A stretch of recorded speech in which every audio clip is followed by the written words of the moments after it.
ತುಮಕೂರು ಜಿಲ್ಲೆಯಲ್ಲಿ ಸುಮಾರು 4 lakh ಮಹಿಳೆಯರನ್ನ share holder ನಾವು ಮಾಡಬೇಕು ಅಂತ ಮಾತಾಡ್ಕೊಂಡಿದೀವಿ.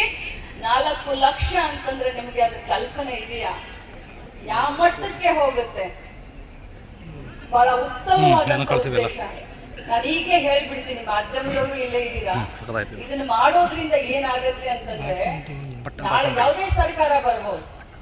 ಐ ಟೆಲ್ಲಿಂಗ್ ಯು, ಯಾವುದೇ ಸರ್ಕಾರ ಬಂದ್ರು ಈ ಸ್ಕೀಮ್ ನಿಲ್ಲಿಸ್ಲಿಕ್ಕೆ ಸಾಧ್ಯ ಆಗೋದಿಲ್ಲ. ಈ ಬ್ಯಾಂಕ್ ಮಾಡೋದ್ರಿಂದ ಇದು ನಿರಂತರವಾಗಿ ನಡಿಬೇಕಾಗತ್ತೆ. ಗೃಹಲಕ್ಷ್ಮಿ ಈ ಸರ್ಕಾರ ಎಲ್ಲ ಮುಂದೆ ಬಂದಂತ ಸರ್ಕಾರ ನಾವ್ಯಾಕೆ ಗೃಹಲಕ್ಷ್ಮಿ ಕೊಡ್ಬೇಕು ಅಂತ ಅನ್ಲಿಕ್ಕೆ ಆಗೋದಿಲ್ಲ.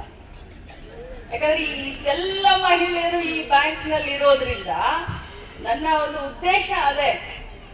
ಈ ಸರ್ಕಾರ ಬಂತು, 2,000 ಕೊಟ್ಟು, ಮುಂದಿನ ಸರ್ಕಾರ ಬಂತು, ಇದನ್ನ ಬಂದ್ ಮಾಡ್ತು, ನೋ, ಸಾಧ್ಯನೇ ಆಗೋದಿಲ್ಲ ಅವರಿಗೆ.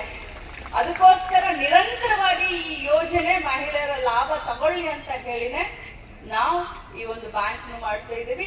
ಇದು ಒಂದು ಕಡೆ ಆದ್ರೆ, ಇನ್ನೊಂದು ಕಡೆ ಅವ್ರಿಗೆ ಆರೋಗ್ಯದಲ್ಲಿ ಏನಾದ್ರೂ ಇದು ಬೇಕಾದ್ರೆ ಲೋನ್ ಸಿಗುತ್ತೆ, ಎಜುಕೇಶನ್ ಲೋನ್ ಸಿಗುತ್ತೆ, ಮನೆ ಕಟ್ಟೋಕೆ ಲೋನ್ ಸಿಗುತ್ತೆ, ಗಾಡಿ ತೆಗೆದುಕೊಳ್ಳಿಕ್ಕೆ ಲೋನ್ ಸಿಗುತ್ತೆ, ನೀವು ಹೈನುಗಾರಿಕೆಯನ್ನ ಮಾಡ್ತೀವಂದ್ರೆ ಲೋನ್ ಸಿಗುತ್ತೆ, ಕೃಷಿ ಉತ್ಪಾದನೆಯಲ್ಲಿ ನಿಮ್ಗೆ ಏನಾದ್ರೂ ಕೆಲಸ ಮಾಡ್ತೀವಿ ಅಂತಂದ್ರೆ ಲೋನ್ ಸಿಗುತ್ತೆ, ಪರ್ಸನಲ್ ಬಿಸ್ನೆಸ್ ಅನ್ನ ಶುರು ಮಾಡ್ತೀವಿ ಅಂತಂದ್ರೆ ಲೋನ್ ಸಿಗುತ್ತೆ.